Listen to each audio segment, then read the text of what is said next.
If you just watch The Whale and think Charlie's passing didn't add up, yeah, neither do I. And I have a theory that Ellie took him out. So over the course of The Whale, we see Charlie's health deteriorate. Assuming he's lived with cognitive heart failure for a hot minute, why was it in the week as a strange daughter decides to visit that everything rapidly declined, aside from the hammock and chicken he inhaled? I need to know that I have done one thing right with my life.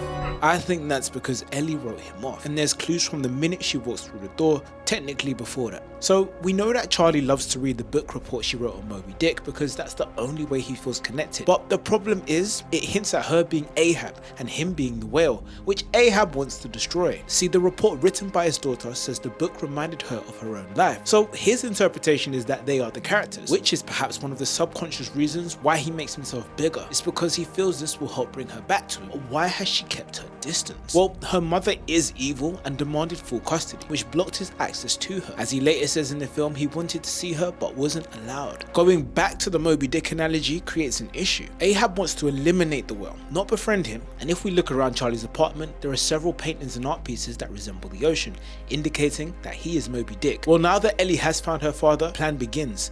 And it's not pretty. When Ellie first encounters Charlie, the first thing she asks is that if this means she will get fat too. And then she starts plotting how she will get him out of the picture because her eyes are fixed on the prize. Ellie ensures that people don't recognize him as she quizzes him on the students knowing his appearance. Charlie sadly states that he keeps the camera shut off because she coldly calls him clapped. Once this has been established, Ellie focuses on her main purpose, $120,000, and it's the only reason she agrees to stick around. See, Ellie is approaching adulthood, so if she has no relation with her dad or nothing is in his will, the mum instantly gets the coins, and Ellie is not excited about that at all, which is why she makes him state it will go to her. Moments after this, she looks for an angle to make his passing look natural, asking him to stand, as if his sweat doesn't already have sweat. He's like, hold up now, my chest is tighter than the pants for 2008 rock band, yeah? Charlie tries, and then he almost breaks the couch. Then we get indicators that Ellie is bad vibes, as Liz kicks off when she finds out he's been interacting with her. This could show us that Ellie has a name around town and not a good one. But why?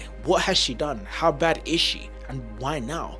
We'll get to that. So Charlie hasn't seen Ellie since she was 8, and it's obvious she's been raised by a narcissistic mother who clearly guilt, belittles and patronizes Ellie, which reflects in her constant anger, unhinged behaviors and antisocial personality. But we're gonna get to that. See, something Liz said stuck out to me. She doesn't want Ellie around, questioning what if he needs medical help. Was she suspecting that Ellie could do something medically nefarious? As Ellie herself does later state, she managed to get medication from a pharmacist through intimacy. She says that as a joke, but what if there was some truth to it and the word around town? Cause see, Ellie shows consistent animosity towards her father. When they are discussing the relevant poem, she lashes out, calling the author overrated and a 19th century gay man. Perhaps her true feelings towards Charlie. And it's in this blind rage we get her second motive, revenge. See, Ellie mentions she never forgets anything and still remembers the time that Charlie snuck Alan into the house while the mother was away. They thought Ellie was sleeping, she was listening to their affection, which obviously filled her with guilt and anger as she couldn't say anything, but she couldn't confront him either. Then not long after this, Charlie ran away with his lover, abandoning the 8-year-old, making her feel unloved as she states this is when she learned the world was full of bad people. This would spark something dark in it, as we would later learn the only connection she had through her father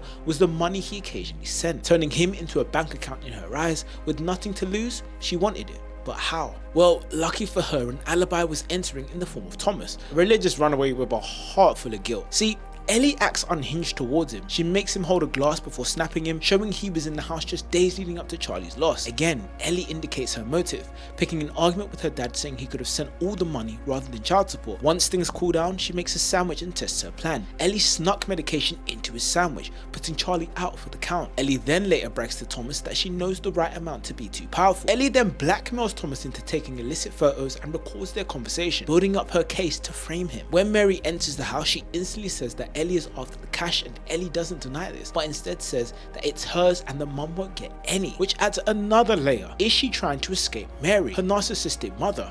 See, Mary was giving not vibes, because while Charlie says the money is for Ellie, the mum decides to go on a defamation campaign. Mary insists she wanted to wait until Ellie was out of the house, but most law would then regard Ellie as an adult, meaning he could give the money directly to her. If he didn't know her, how would he even have her bank details? See, Ellie's mum reveals she wanted full custody, a clear power move to hurt Charlie with no regards to Ellie's mentality, and then blames him for not being in the teen's life. Then out of nowhere calls Ellie a terror and says she feared Ellie would hurt him, stating she's an evil child. To be fair, Ellie was putting the sweatiest pictures of him on the internet, saying there would be a grease fire in hell when he arrived. Whew. Mary continues to convince Charlie that Ellie is a terrible person, which is actually sad and is probably half the reason Ellie feels unlovable. Then I think Ellie tries to enact her plan by sending Thomas's parents the voice recording and pictures of him being a bad bee. But this backfires, and rather than shunning him, his parents welcome him back. Sadly, how Ellie is treated Charlie destroys his mental health, and he goes on a warpath in the kitchen, raising his blood pressure and successfully doing what she wanted. But there was an even bigger problem. Actions of the last few days have sped Charlie's disappearance up before Ellie has successfully been able to gain the money or hit the right age. Now she is in full-on panic mode, realizing she will get her revenge but never get his money, while realizing it's bigger than that. By the time she reads the poem for the final time, reciting it as a reflection of her own life, which makes her happy, and just like she states, Ahab thought it would make himself feel better, this made her feel worse. Ellie took out Charlie, the whale. That's my big theory, and I'm sticking to it.